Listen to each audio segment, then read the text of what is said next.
Have you ever wondered what it takes to become a world-class soccer player? I've seen examples of players making it to play for their national teams and players who have not made it and stopped playing in their teenage years. I've been a coach, a teammate, and a friend to people in both categories. So let me tell you what I've seen. Let's start with a big box. The inputs are both things you can control and things you cannot control. You can control how hard you train, how you take care of your body or not, how often you play and practice on your own, how often you ask for feedback and how you ask for feedback, analyze the other players while they practice and play, how you treat your teammates and your coach, and so on. Then there are things you cannot control, such as the weather, the opportunities on the team, the injuries, your natural talent, and so on. We focused on these uncontrollable factors in the other video of this two-part session. So check that out if you haven't seen that after you finish this video. So let's focus on the things you can control right now. It all starts in the mind and the mindset.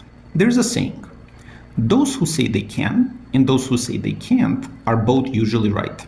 It's a self-fulfilling prophecy. You have to believe you can make it. And before you say, well, I guess I just don't have it. Mindset is both nature and nurture. So while some players are naturally more resilient to naysayers, and maybe even a little bit delusional, it's a lot about a learned skill and a context. Think about a situation where you were going to give up, but instead of a parent, a sibling or a friend maybe was there to change your mind. Or even a song, a book, a movie, or a video can do that. Maybe it was a talk with a coach to convince you to go exercise in order to get better. Or maybe it was just that a teammate asked you to join them because they wanted to have fun with you.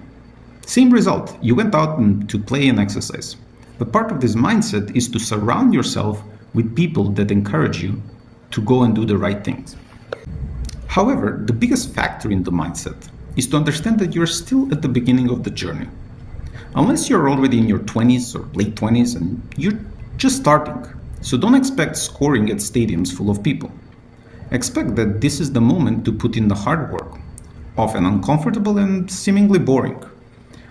Working on your weaker foot, 100 sit-ups every day, sprinting uphill. Yes, you will do that regularly for 10 to 15 years before you can talk about making it. So make it fun as possible for you and find the motivation. But don't forget that it will be a grind for a long time.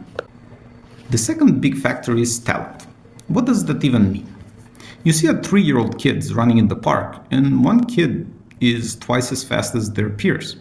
You will say that that kid has talent for running because given the age, it has a natural ability to run much faster than the others.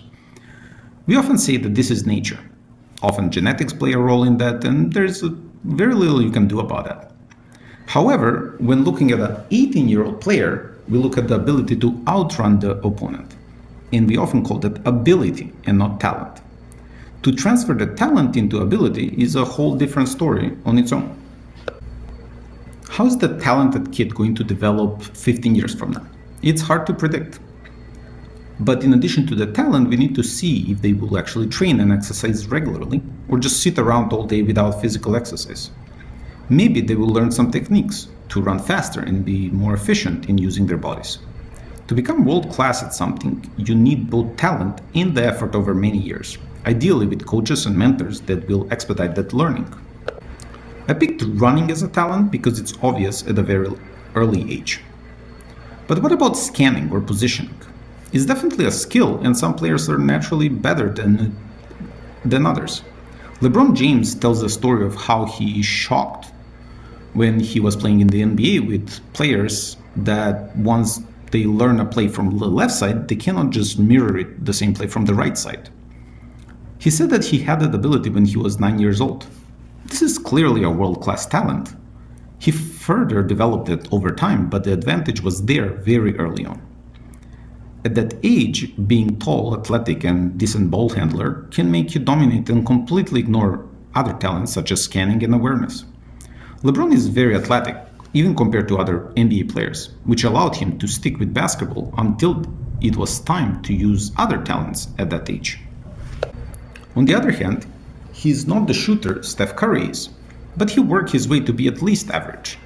So to be a world-class player, do you have to be world-class at everything? Look, there are only two ways to become a professional player. One of them is to be exceptionally good at something.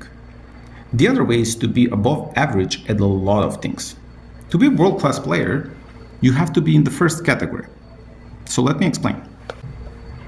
Let's take David Beckham, for example. He had an exceptional talent in one area of the game and has put insane numbers of hours to perfecting his skill. His free kicks and crossing ability were at the very top. There's nobody you would rather have than him in those situations. Even with that, he was never considered the best soccer player in the world at the moment, or even in the top 10.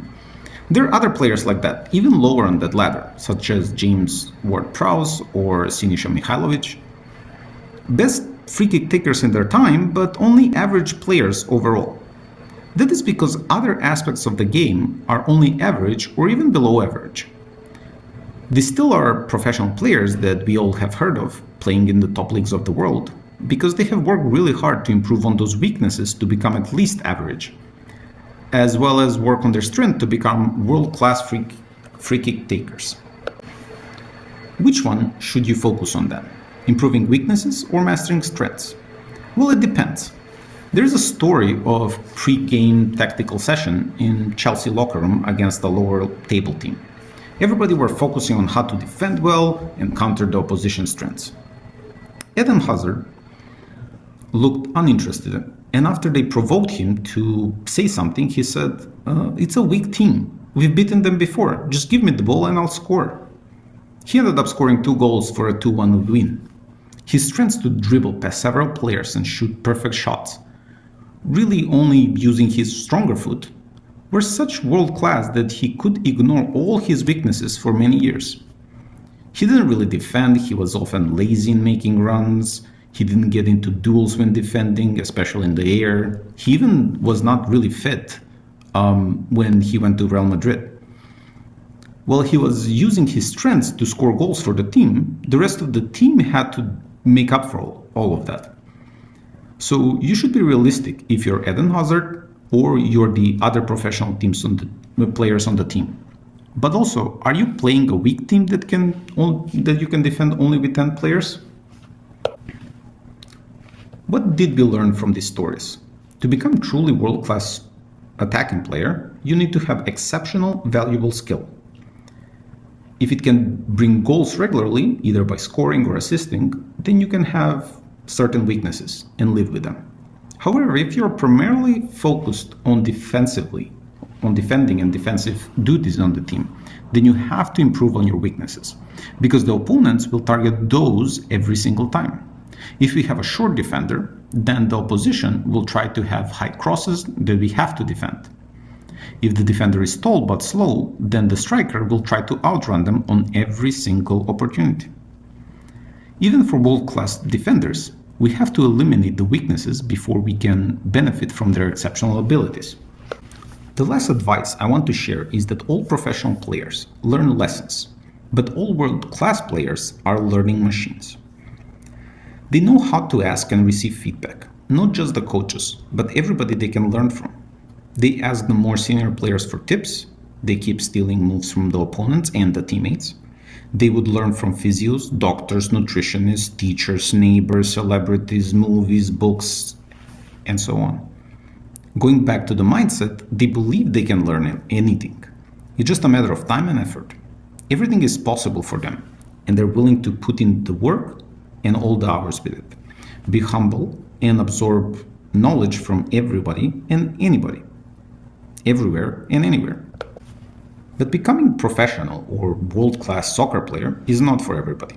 So many of the inputs need to come together in the right way and the right time. This video is one of 2-part series. If you haven't already, check out the other video where I went deep into the reasons why most players will never become professionals. Or see the large library of videos on the channel. Thank you for watching and see you in the next one.